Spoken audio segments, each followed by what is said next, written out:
Hello दोस्तों। आइए आपके बीच एक और कहानी लेकर आए हैं। ये बहुत ही अच्छी मोटिवेशनल मोरल स्टोरी दोस्तों।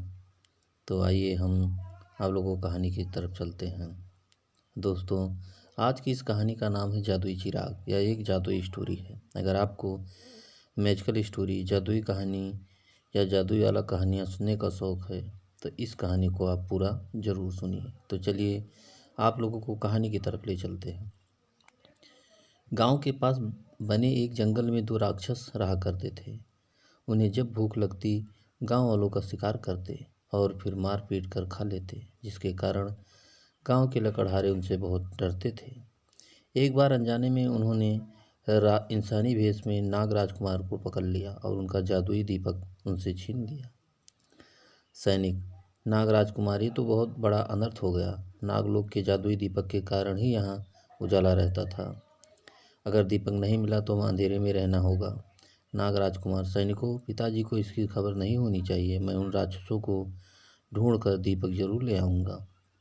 लेकिन नागलोक में अंधकार हो जाने के कारण नाग राजकुमार का सर एक बड़े पत्थर से टकरा जाता है और वो बेहोश हो जाते हैं। दूसरी तरफ गरीब लकड़हारे बाबूलाल के घर में खाने को कुछ भी नहीं था। वो सोचने लगा, बाबूलाल, राम जी की कसम, मरना तो निश्चित है। या तो भूख से मरे या फिर जंगल में जाकर मरे। जंगल जाकर मरूंगा तो कम से कम मन में यह तो रहेगा कि हमने परिवार के लिए मेहनत करी, वरना मरने के बाद भी खुद को माफ़ नहीं कर पाऊंगा। बाबूलाल की बीवी ने उसे घर में पड़े चोकर की 2 रोटियां और चटनी दे दी। एक हाथ में कुल्हाड़ी और एक हाथ में खाने पीने की पोटली लेकर बाबूलाल पेड़ काटने जंगल की ओर चल पड़ा। जब वो जंगल पहुंचा तो उसे दूर दूर तक कोई नहीं दिखा। वो सोचने लगा, बाबूलाल, राम जी की कसम, कितने बड़े बड़े पेड़ लगे हैं और दूर दूर तक पंछी भी दिखाई नहीं देते। इन राक्षसों के डर से चिड़िया भी जंगल में आना छोड़ दिया। आगे जाऊं या यहीं से लौट जाऊं? डर के मारे तो हमारी चुटिया खड़ी हो रही है, राम जी की कसम। बेचारे बाबूलाल के सामने बार बार उसके परिवार का भूखा चेहरा आ जाता। हिम्मत करके वो आगे बढ़ा। उसने सामने एक पेड़ गिरा हुआ दिखाई पड़ा। बाबूलाल, राम जी की कसम, बीबी ने जो रोटी बनाई है खा लेते हैं, कहीं ऐसा ना हो कि भूखे ही मर जाएं। फिर आगे बढ़ेंगे और पेड़ काटेंगे, देखें हमारी किस्मत में क्या लिखा है राम ने। बाबूलाल ने अपनी पोटली खोली। पोटली खोलते ही रोटी, चटनी और प्याज की महक चारों तरफ फैलने लगी। कुछ ही दूर पर दोनों राक्षस भी पेड़ पर बैठे थे। काफ़ी दिनों से कुछ न खाने के कारण उन्हें भी बहुत भूख लगी थी। पहला राक्षस, भैया, गलती से हमने नागलोक का दीपक छीन लिया। नागों के डर से यहाँ छुपकर बैठे हैं, लेकिन इस सुगंध ने तो मेरी भूख और भड़का दिया है। दूसरा राक्षस, अरे भैया, लगता है कोई मानव खाना खा रहा है। मुझे तो मानव के मांस की भी सुगंध आ रही है। चलते हैं और देख कर आते हैं कि किसकी इतनी हिम्मत जो जंगल में हमारा खाना बनने आया है। पहला राक्षस, वहाँ देखो भैया, वह मानव जाति का जानवर पेड़ के नीचे कुछ खा रहा है। दूसरा राक्षस, कौन हो तुम? तुम्हें डर नहीं लगता? यहाँ पर बैठकर क्या खा रहे हो? बाबूलाल मन में, आज तो तू गया बाबूलाल। बाबूलाल, आजी, आपने भी क्या पूछ लिया? मैं गरीब क्या खाऊंगा? सूखी रोटी और चटनी, यही तो हमारी किस्मत है।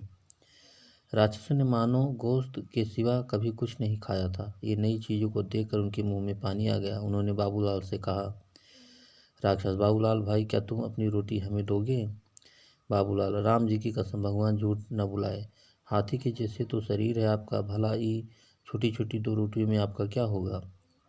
राक्षस, अरे भैया, अगर यह रोटी तुम हमें दे दोगे तो हम तुम्हारी जान भी बख्श देंगे और तुम आराम से लकड़ी काटकर अपने गांव वापस चले जाना।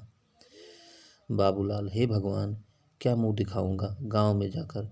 वैसे भी मेरे घर में तो बिल्कुल अंधेरा होगा और भूखे मर जाएंगे सब लोग, तो फिर कोई दिया जलाने वाला भी नहीं होगा। राक्षस, अरे वाह, क्यों ना नागलोक का दीपक हम इसको दे दे। अगर दीपक इसके पास रहेगा तो खतरा भी इसी को होगा और हमारी मुसीबत टल जाएगी। दूसरा राक्षस, बहुत बढ़िया छोटे, तो कमाल कर दिया। चल ला, दीपक इसी को दे देते हैं और इसके बदले में इसका खाना ले लेते हैं। इस मूर्ख को क्या पता कि ये अपनी मौत ले जा रहा है। राक्षस, तुम्हारे घर में कभी अंधेरा नहीं होगा। मैं तुम्हें ये जादू का दीपक दे दूंगा या तुम्हारे घर में कभी अंधेरा नहीं होने देगा। बाबूलाल के भी मन ही मन सोचा, बाबूलाल, इन्हें मना करने का मतलब है मौत। राम जी की कसम, अपनी कटी हुई लकड़ियाँ और जादुई दीपक ही लेकर घर चलता हूँ, इसी में खैर है।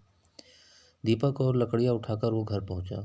पत्नी, क्यों जी आ गए तुम? सीता मैया की जय, बड़ी भूख लगी है। बाबूलाल, भगवान झूठ ना बुलाए, लकड़ियाँ? अरे मेरा मतलब है लकड़ियाँ तो मिल गई है, लेकिन सुबह बिकेंगी। अभी तो दीपक ले जा, इसी से कलेजा ठंडा कर, हो सके तो मुझे कुछ खिला दे।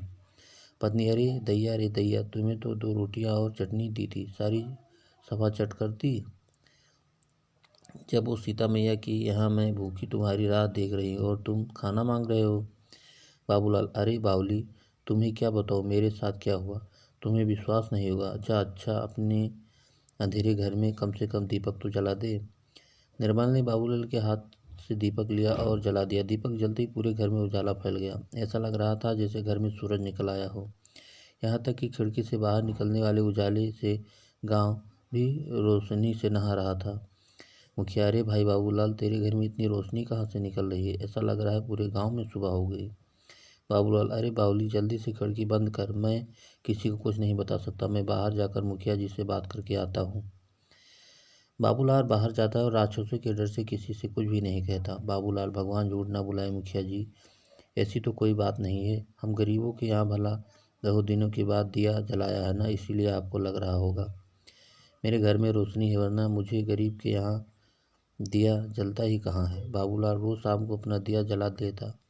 धीरे धीरे जिस घर में कोई दावत होती, रोशनी की ज़रूरत होती, लोग बाबूलाल का दिया ले जाते और उसके बदले में पैसे देते। पैसे मिलने से बाबूलाल और निर्मला का पेट भी भरने लगा। निर्मला जी, सीता मैया की जय हो। मैं तो समझी थी तुम बड़े बुड़बक हो, लेकिन तुम्हारे इस दीपक ने तो हमारे घर में रोशनी कर दी और हमारे पेट भी। बाबूलाल, भगवान झूठ ना बुलाए पगली, कहा तो तू सही ही रही है, लेकिन एक दिन शाम को जब बाबूलाल और निर्मला ने दीपक जलाया तो आकाश में परियां उड़ रही थी। उनकी नज़र धरती पर गई। उन्हें लगा जैसे धरती पर कोई तारा उतर आया हो। परी, अरे लाली, सतरंगी, नारंगी, जरा धरती की तरफ देख, आसमान का तारा जमीन पर कैसे चमक रहा है। आज इसका राज पता करके आते हैं। सभी परियां धरती पर पहुंची और ये देखकर हैरान रह गई कि वो तो दीपक जो नागलोक का दीपक है। परी, हे भगवान, अगर नागलोक के नागों को पता चल गया कि ये दीपक यहाँ है तो इस मानव की तो खैर नहीं। मुझे लगता है हमें जल्दी से जल्दी ये बता देना चाहिए। परियां जोर जोर से बाबूलाल का दरवाज़ा खटखटाती हैं। बाबूलाल, आप लोग कौन हैं? हम लोग तो बहुत गरीब हैं, हमसे क्या चाहते हैं? परी, हम परियां हैं, तुम्हें सावधान करने आई हैं। तुम्हें ये दीपक कहाँ से मिला? ये पृथ्वी लोक का दीपक नहीं है, ये नागलोक का दीपक है। जल्दी से जल्दी इस दीपक को जहाँ से लाए हो वहीं रख दो, वरना तुम्हारे ऊपर बहुत बड़ा संकट आ जाएगा। बाबूलाल, भगवान झूठ ना बुलाए, आप क्या कह रही हैं? परी, रानी, ये दीपक तो मुझे जंगल में राक्षसों ने दिया है, ये तो मेरा उपहार, मैं इसे किसी को नहीं दूंगा। निर्मला, सीता मैया की जय हो, इस दीपक की वजह से तो मेरे घर में खाना बनता है, मैं इसे किसी को नहीं दूंगी।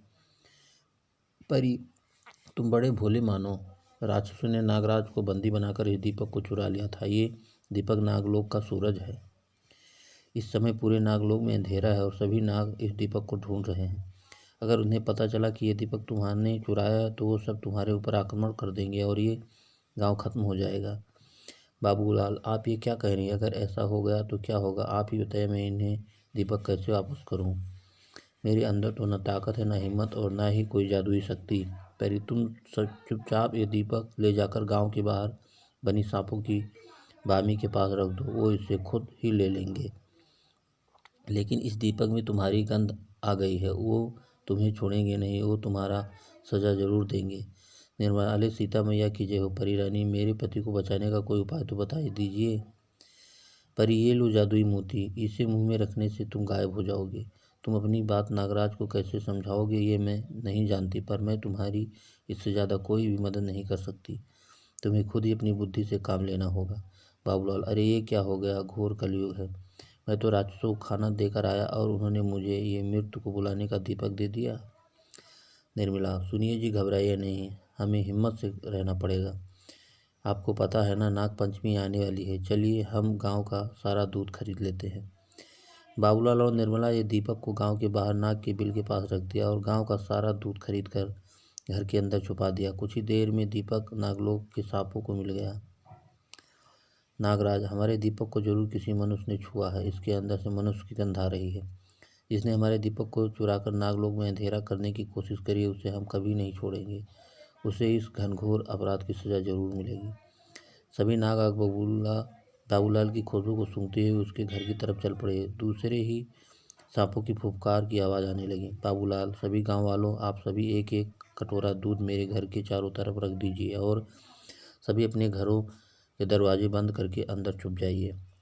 जब तक मैं ना कहूँ कोई बाहर नहीं आएगा। गांव पर एक भयानक संकट आया, लेकिन मैं आप सबको इस संकट से बचा लूँगा। सभी गांव वाले बाबूलाल के घर के चारों तरफ दूध ही दूध रख देते। निर्मला पूजा की सामग्री लेकर बाहर बैठ जाती है।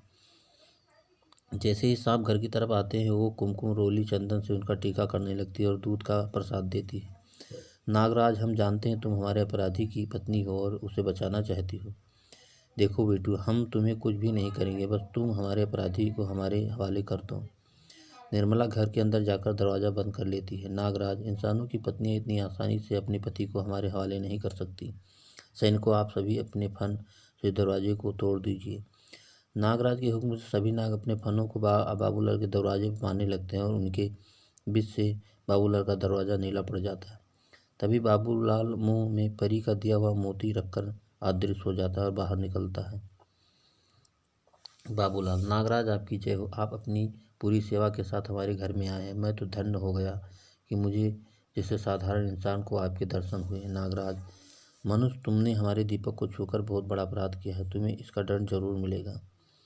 बाबूलाल, महाराज, मैं एक गरीब और कमजोर लकड़हारा हूँ, लकड़ियाँ काटकर पेट पालता हूँ। भला मुझ में इतनी हिम्मत कहाँ कि आपका दीपक चुरा सकूँ।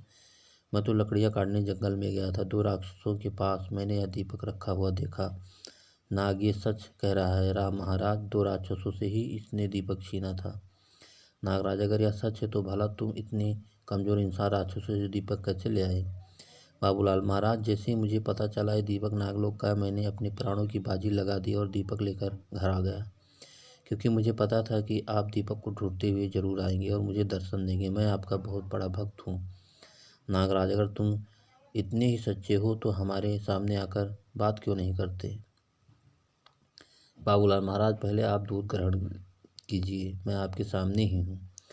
परियां भी मेरी सच्चाई जानती थी, उन्होंने मुझे जादुई मोती दिया ताकि आपके सामने आने का साहस जुटा सकूं।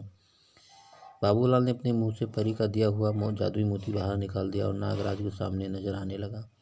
नागराज, तुम तो सचमुच बड़े ही निर्बल दिखाई देते हो, फिर भी तुमने राक्षसों से युद्ध करके हमारे लिए दीपक वापस ले आए। हम तुमसे बहुत खुश हैं। आज के बाद हमारे गांव के नाग इस वंश की रक्षा करेंगे। मुखिया, अपनी चतुराई से पूरे गांव की रक्षा की है और आज से नागलोक भी हमारा दोस्त बन गया है, इसलिए हम बाबूलाल को इस गांव का मुखिया बनाते हैं।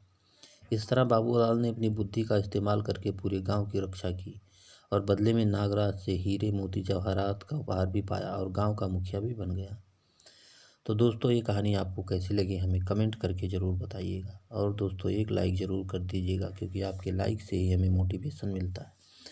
और दोस्तों, अगर अभी तक आपने हमारे चैनल को सब्सक्राइब नहीं किया है तो जल्दी से आप हमारे चैनल को सब्सक्राइब कर लीजिए, जिसे इसी तरह अच्छी अच्छी कहानियाँ आप लोगों के बीच पहुँचाता रहूँ और आप लोग कहानियों का आनंद उठाते रहें। तो दोस्तों, एक नई कहानी के साथ आपसे फिर मुलाकात होगी। तब तक के लिए